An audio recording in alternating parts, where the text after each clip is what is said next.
This is John Linneball of John Linneball Tutoring, and my URL for my website is johnlinneball.com. You can reach me by email at john@johnlinneball.com, and you can call me at 415-986-7355, and my cell phone is 415-623-4251. Texts are fine. So, today's video is going to be an ACT essay done in real time, where I take an ACT essay prompt and actually do the essay within the 40 minutes that you would actually have to do it, where I have not seen the essay prompt in advance. So I'm doing it as best I can on a computer to simulate what you'll probably have to do by hand unless you have a special accommodation. So, please, if you like this video after you've seen it, please do click the thumbs up. Please subscribe. Please click on the little bell to be notified when I come out with new videos. That would really help me out a lot. I also do have a PayPal link in the description of most of my videos, and we'll put one in this one. If you can donate $1 or $2, that'd be great, but there's no pressure. These videos will always be free and available to anyone, not behind any kind of paywall or anything. All right, hi, we're going to do a practice ACT essay. They don't have very many, as they've noticed on this CohenEducationalServices.com site. The ACTs has only released a meager 2 sample prompts for you to preview, so here's a couple links to that. But what I'm going to do is go and use one of the ones that Mr. Cohen has written here, since he's made it available. I don't think he can get upset if I use this for my video here. So let's go to prompt 2, technology and everyday life. All right, the time is 11:16. That means I have till 11:56 to finish this. Let's read it. Technology has radically changed the way we interact with the world. Not long ago, individuals who wanted to get in touch had to do so either by meeting in person or sending messages through postal mail in order to perform most types of research. People were forced to visit physical libraries, bookstores, or archives. Over the past 2 decades, technology has rendered many of these time-consuming tasks obsolete. Messages can be sent anywhere in the world via email in only a matter of seconds. All sorts of information is available at the click of a smartphone button. People can not only call individuals anytime, but they can also access their geolocation on demand. It seems like everyone is on his or her smartphone every waking minute. Has this increased the power and reach of technology bettered our lives? Okay, our lives, that should be our lives. Read and carefully consider these perspectives. Each suggests a particular way of thinking about the presence of technology in our lives. Today's technology, perspective 1. Today's technology has greatly bettered our lives. Individuals are more connected to the information people they want to connect with, and the result is smarter, happier, and more fulfilled human beings. Perspective 2. Technology promises to connect us with one another, but look around and you'll see how disconnected is made us. Individuals no longer interact with one another because they become so consumed by their phones and their devices. Perspective 3, technology may have made the world a better place for those who have access to it, but its prohibitive costs have made it inaccessible and consequently unhelpful to too many people.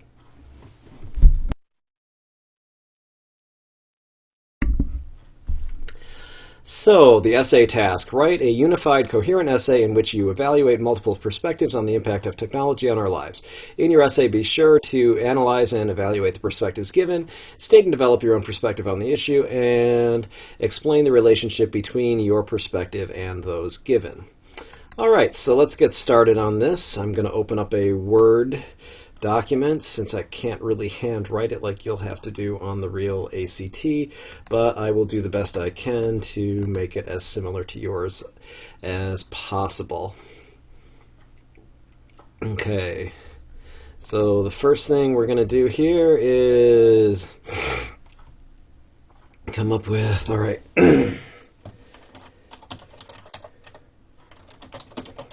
technology has made previously cumbersome and inconvenient tasks much easier. These tasks include research which used to have to be done at a physical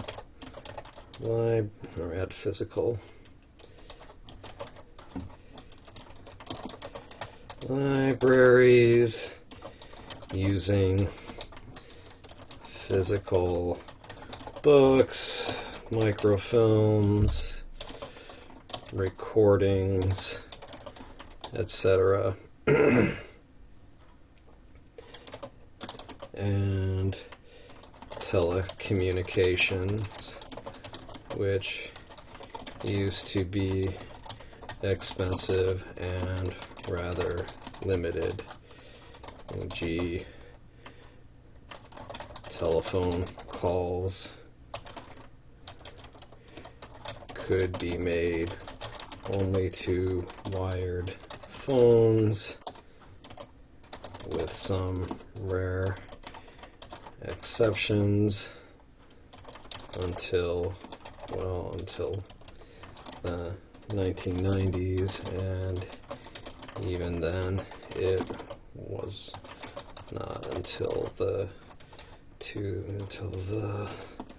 late 1990s or early 2000s that cell phone technology became cheap enough for widespread use.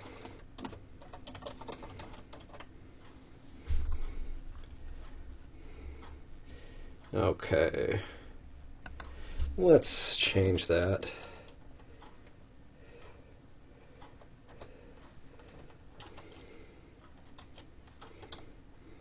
You have to cross it out here, but one such task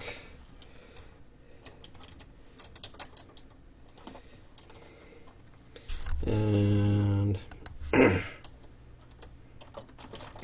another is telecommunications, which used to be okay.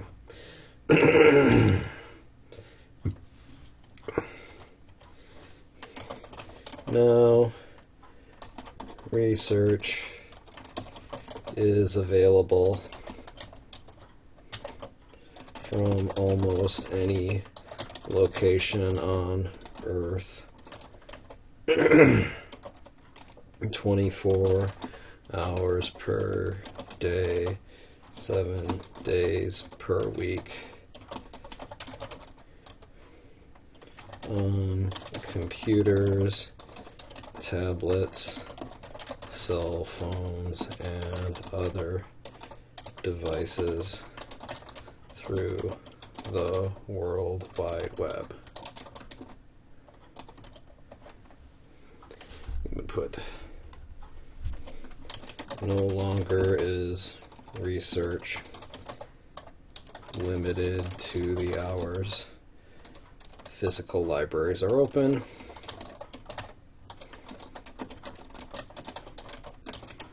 No longer are we limited to calling people overseas or even in different states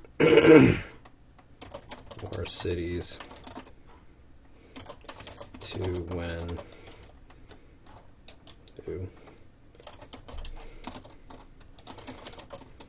when the rates are cheap.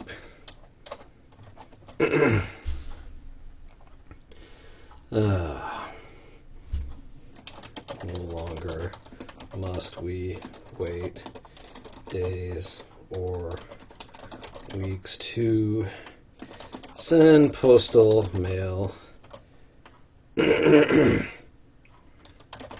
when email will reach virtually anywhere on this planet within milliseconds.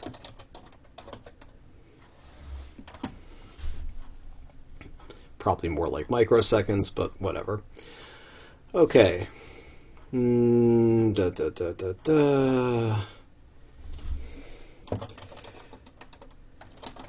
However, this vast increase in communications and information technology leads to, but does not answer the question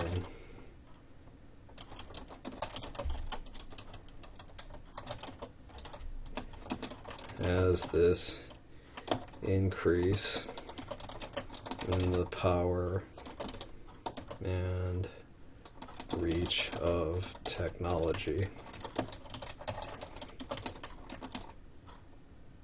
bettered our lives.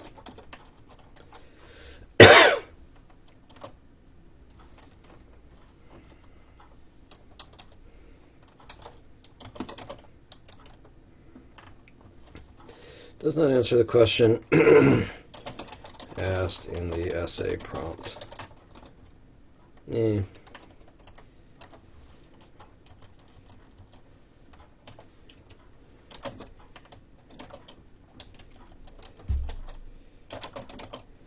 As asked in the essay prompt.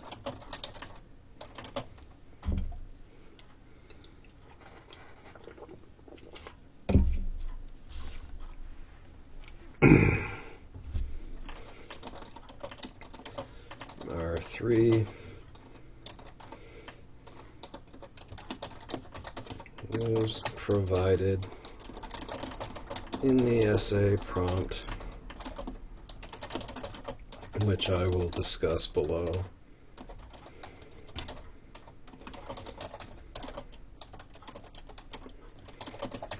Along with my own perspective.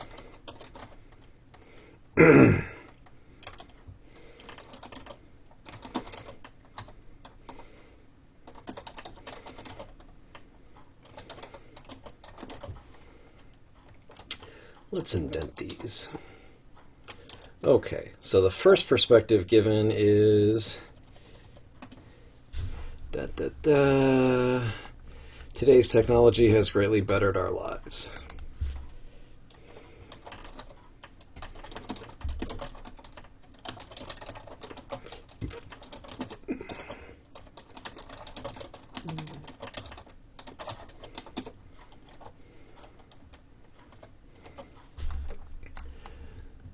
Individuals are more connected to the information.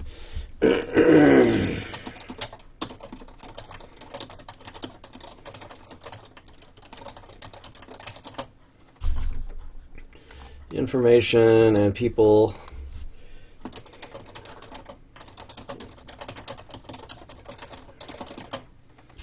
and the result is smarter, happier, and more fulfilled human beings.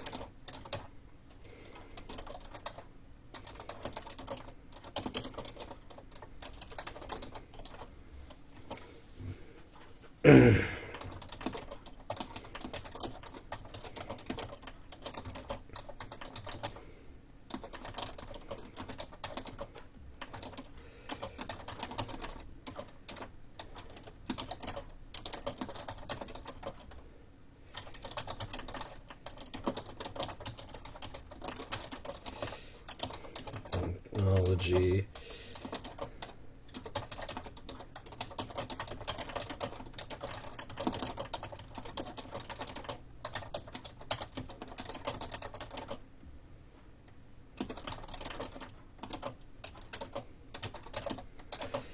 so it's allowed us to seek out. It also has allowed, here's the downside, people to create ideological, political or intellectual echo chambers where people can seal out ideas with which they do not agree and simply see and hear only opinions that match their own. Match or complement their own. Since a robust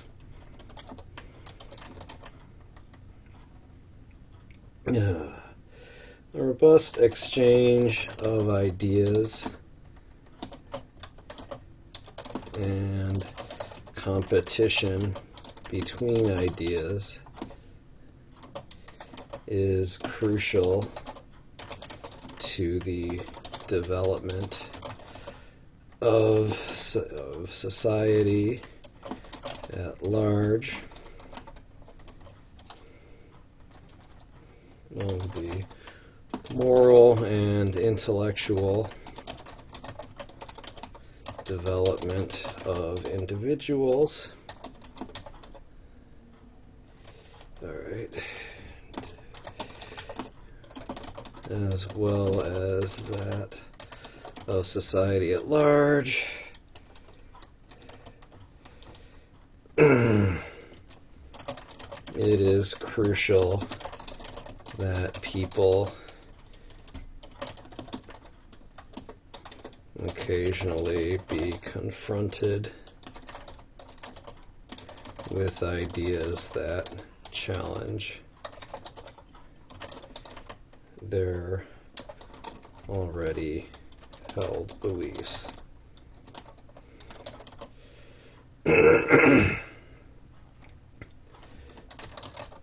Without such exchanges,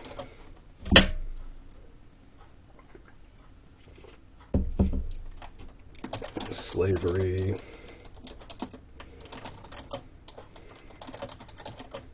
Jim Crow laws,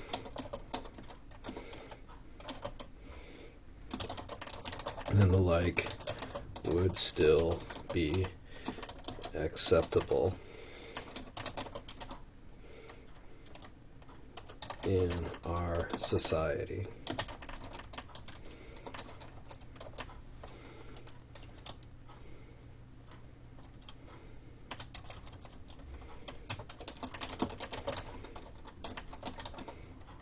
There, overt and outrageous sexism. All right.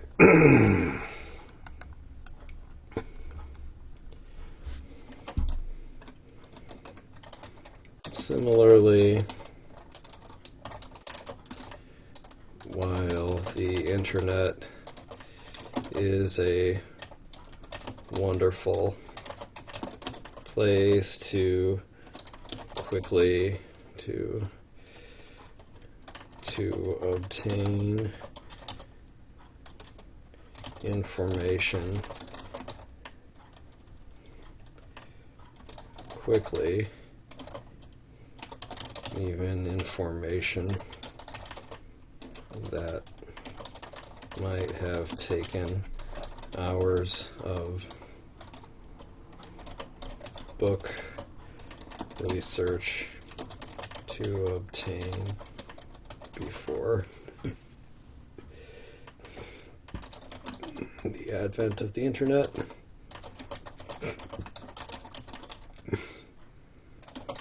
It is also a source of false information, whether simply mistaken information posted in good faith or deliberate disinformation. Let's make this another paragraph.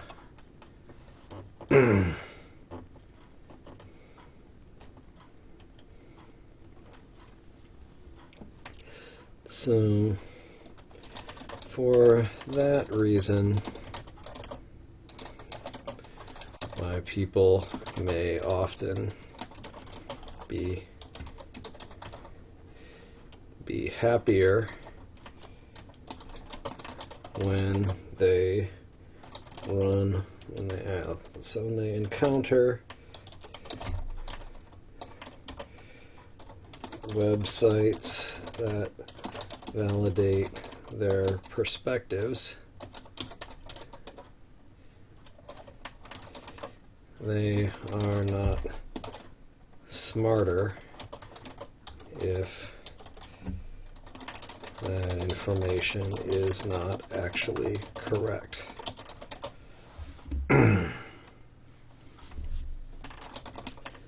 Therefore, perspective 1 is correct only to the extent that people can weed out disinformation and misinformation and use only credible sources when doing research.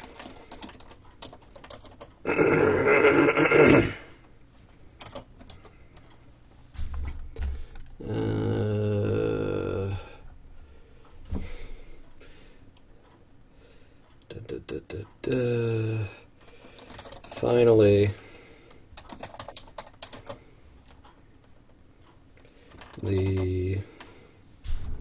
alright, what does word say I need to do here? Finally, the ability to reach people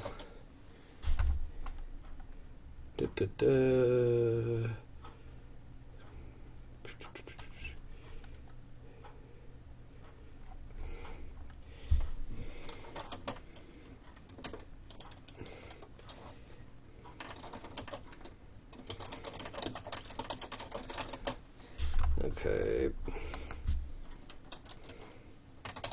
people's ability to reach people they want to connect with is countered by the ability for people they do not wish to connect to contact them. Robocalls are incredibly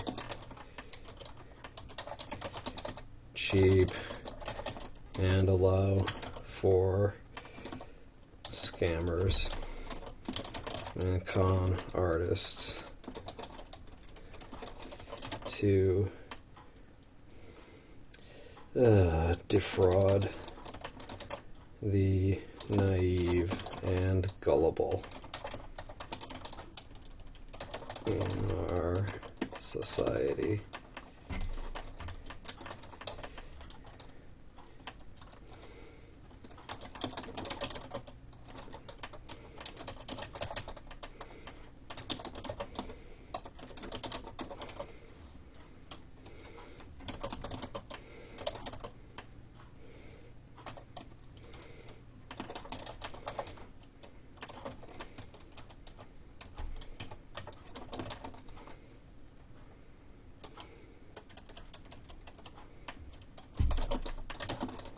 Automated robocalls are incredibly cheap.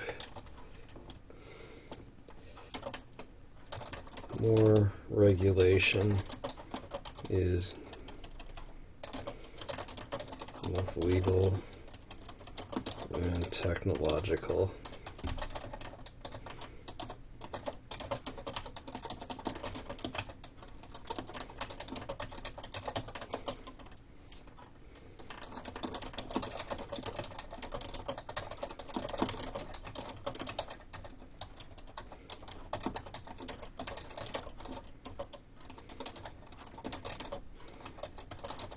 Okay.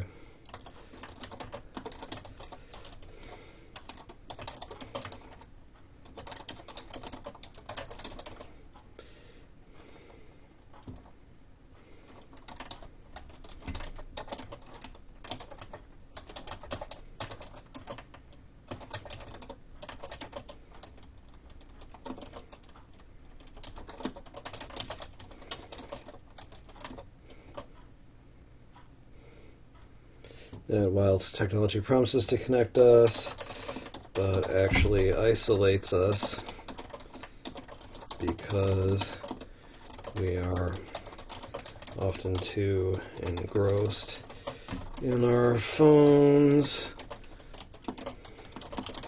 and computers to interact with people around us.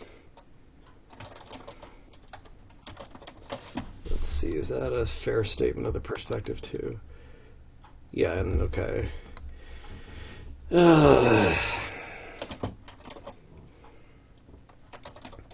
Is somewhat accurate, but a bit too pessimistic.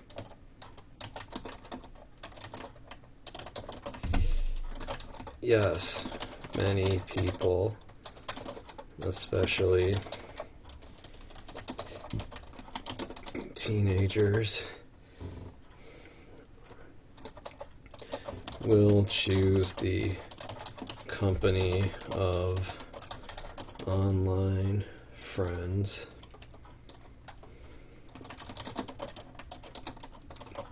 over people who actually live near them in search of people whose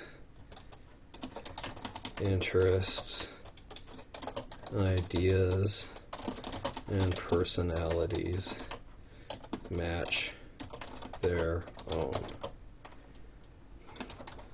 However, this is not necessarily bad.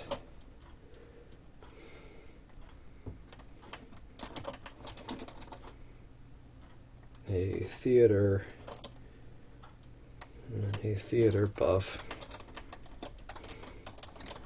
who lives in a neighborhood dominated mostly by hockey and monster truck fans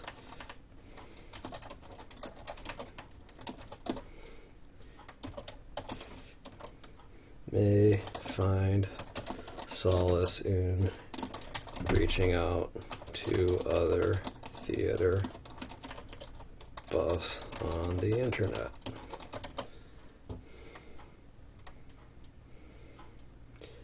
Okay.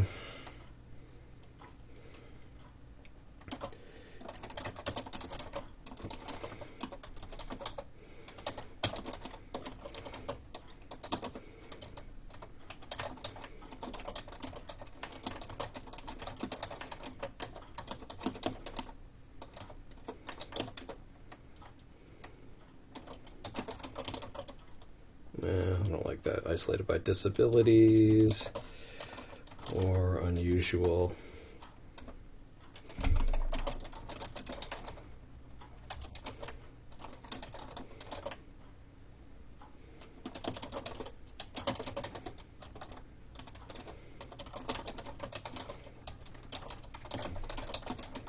May also find kindred spirits online.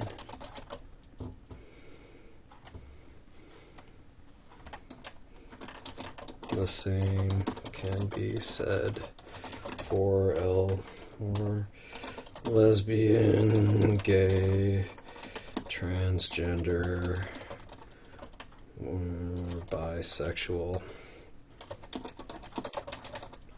youth, and so on.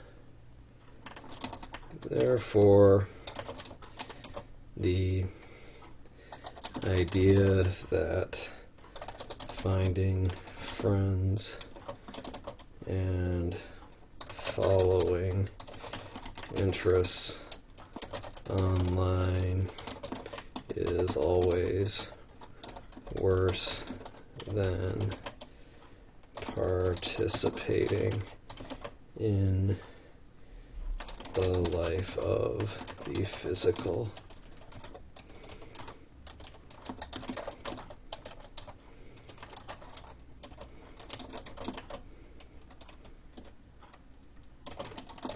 in which a person lives is not completely correct.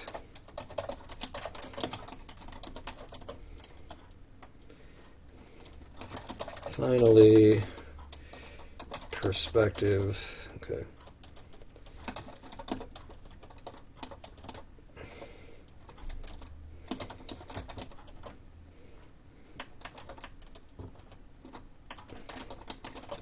Three states that technology can only help those who can afford it, and that high costs of technology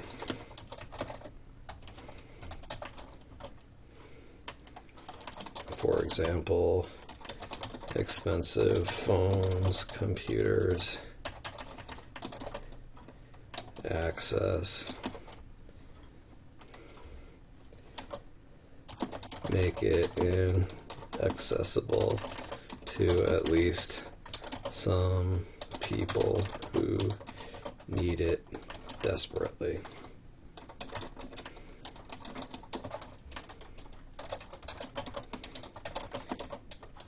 While it is true that an iPhone X,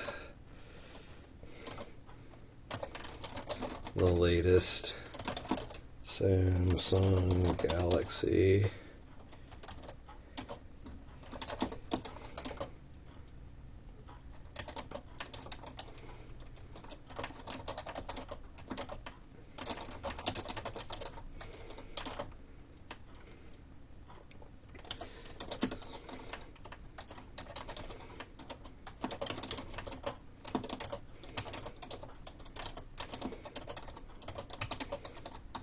smartphones can be had for cheap or free, including, okay, some smartphones can be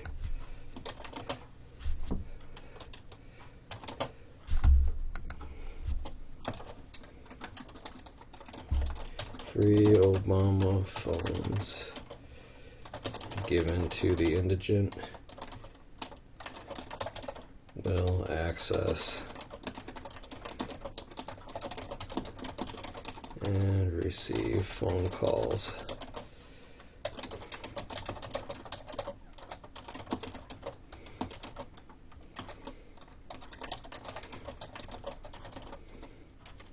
perfectly good smartphones.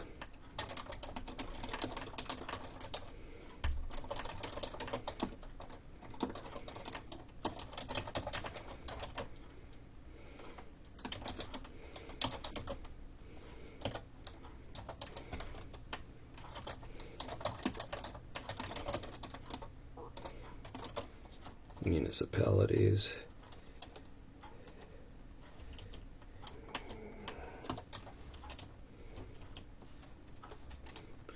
offer free Wi-Fi, as do many colleges, businesses, and the like. As such, cost is not a significant, there was not such a burdensome issue that many people are left out of the information revolution.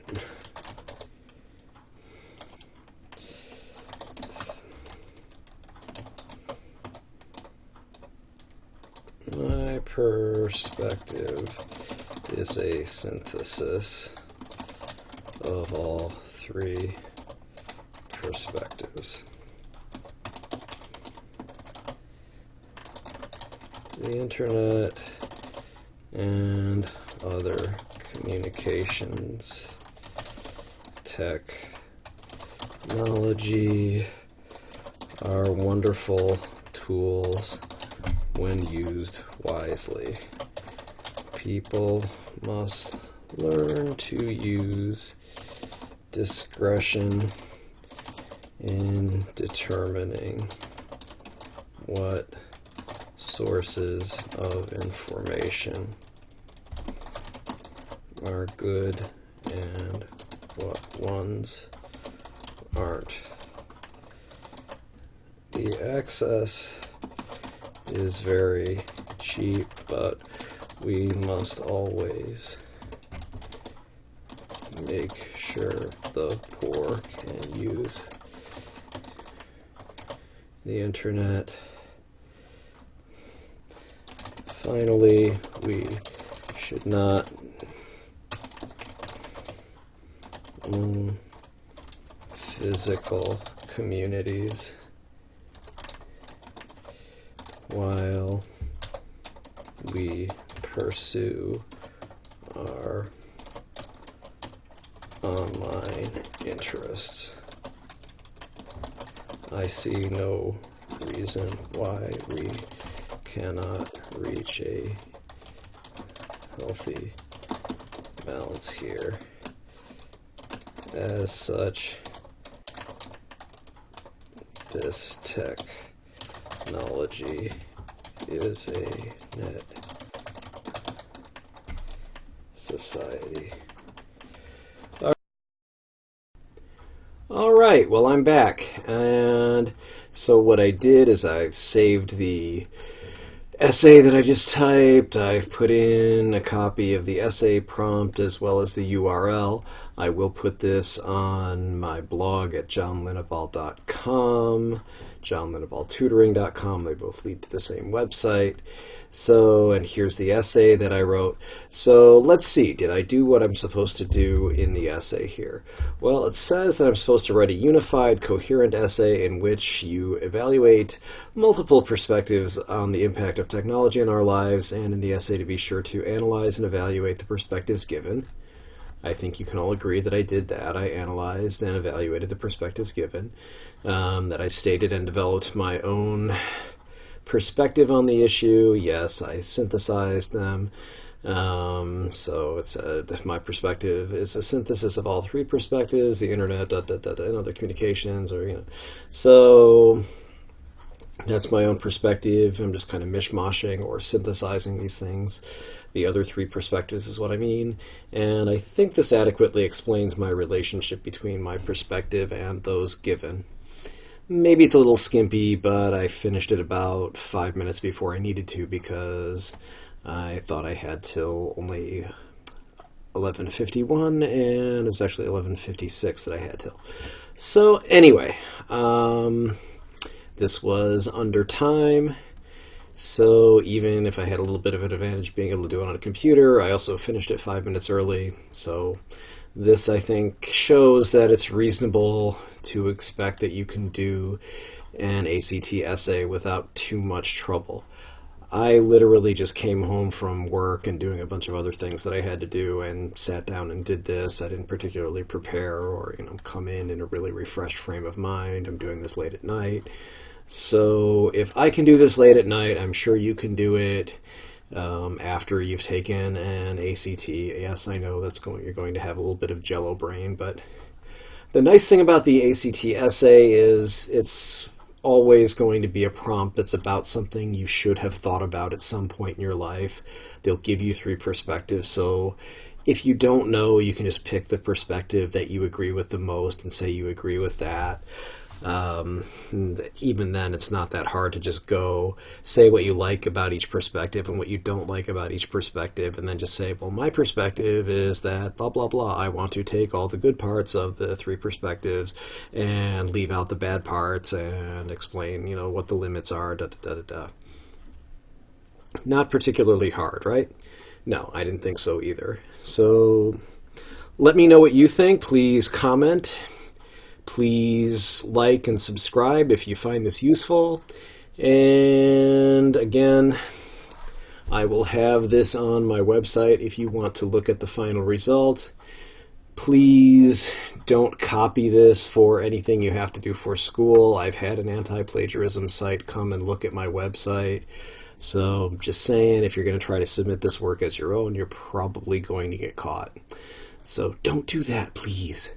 Okay, great. Hope you're having a good day. Talk to you later. Bye.